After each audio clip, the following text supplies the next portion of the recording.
#AskDrJohners అని type చేసి మీ questions అడగండి, తప్పకుండా రిప్లై చేస్తాను. User BF8SQ. Sir, I am facing hair loss after 6th month of hair transplantation. Hair transplantation జరిగిన 6 నెలల తర్వాత హెయిర్ ఫాల్ ఎక్స్పీరియన్స్ అవుతున్నాను అని చెప్తున్నారు. హెయిర్ ట్రాన్స్ప్లాంట్ జరిగిన తర్వాత ఏం జరుగుతుందో బ్రీఫ్గా అర్థం చేసుకొని ట్రై చేద్దాం. మొట్టమొదటిగా సర్జరీ జరిగిన వెంటనే అంటే మొదటి రోజే మీకు తలకి క్యాప్ అప్లై చేసి ఇంటికి పంపించడం జరుగుతుంది.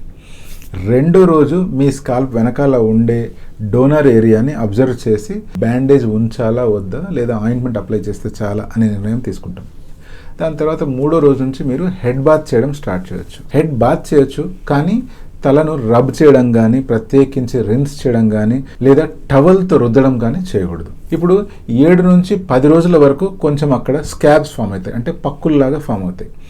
15 డేస్ నుంచి 25 డేస్ వచ్చేసరికల్లా హెయిర్ ఫాల్ అనేటువంటిది స్టార్ట్ అవుతుంది. హెయిర్ ఫాల్ స్టార్ట్ అయిన తర్వాత మనం అందరం భయపడతాం, అంటే పెట్టిన జుట్టంతా ఫస్ట్లో బాగానే ఉంది కానీ ఇప్పుడంతా ఫాల్ అయిపోయింది అని. భయపడాల్సిన అవసరం అస్సలు లేదు, ఎందుకంటే హెయిర్ ఇంప్లాంట్ చేసిన వెంటనే స్టెమ్ సెల్స్ అనేటువంటివి స్కాల్ప్ లోపలికి వెళ్ళిపోయి ఉంటాయి. ఆ ఎంటీ హెయిర్ షాఫ్ట్ ఏదైతే ఉంటుందో అది ఫాల్ అయిపోతుంది. ఇలా ఫాల్ అయిన హెయిర్ కాస్త 2nd మంత్ ఎండింగ్ నుంచి 3rd మంత్ స్టార్టింగ్ పీరియడ్లో కొంచెంగా గ్రో అవ్వడం స్టార్ట్ అవుతుంది. అన్ని హెయిర్ ఒకటేసారి గ్రో అవుతాయా అంటే లేదు, అలా జరగదు. ఒక్కొక్క హెయిర్ సైకిల్లో ఉంటుంది కాబట్టి కొన్ని బయటికి కనిపిస్తాయి, కొన్ని ఇంకా అప్పటికీ ఎమర్జ్ అయి ఉండవు, కొన్నేమో ఆల్రెడీ ఫాల్ కాకుండా ఏవైతే మిగిలి ఉంటాయి అవి ఇంకొంచెం పొడుగ్గా పెరిగిపోయి ఉంటాయి. 6వ నెల వచ్చేసరికల్లా దాదాపుగా 40 to 60% హెయిర్ గ్రోత్ అనేటువంటిది మనం చూడగలుగుతాం. ఎప్పుడైతే 6th మంత్ దాటుతామో 7th month to 8th month పీరియడ్లో మళ్ళీ ఒకసారి ఒక టెంపరరీ హెయిర్ ఫాల్ అనేటువంటిది మనం గమనిస్తాము. అలా హెయిర్ ఫాల్ అయినంత మాత్రాన మీరు వరి అవ్వాల్సిన అవసరం లేదు, ఏమాత్రం స్ట్రెస్ తీసుకోవాల్సిన అవసరం లేదు. ఈ హెయిర్ మళ్ళీ గ్రో అవుతాయి.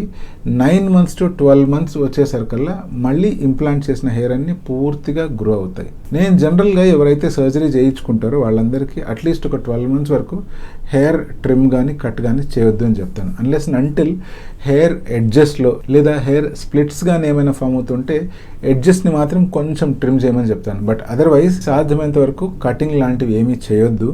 ఎందుకంటే మనకు హెయిర్ గ్రోత్ ఎలా జరుగుతుంది, హెయిర్ గ్రోత్ ప్యాటర్న్ ఎలా ఉంది, మీ స్కాల్ప్ ఎలా రెస్పాండ్ అవుతుంది, ఎంత పర్సంటేజ్ ఆఫ్ గ్రోత్ వస్తుంది అనే వాల్యుబుల్ ఇన్ఫర్మేషన్ మనకు అక్కడ తెలుస్తుంది.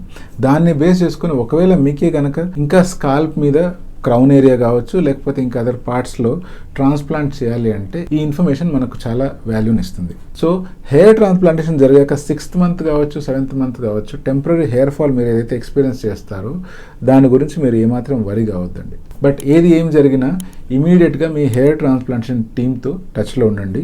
డెఫినెట్గా వాళ్ళు మీ డౌట్స్ అన్ని క్లారిఫై చేస్తారు.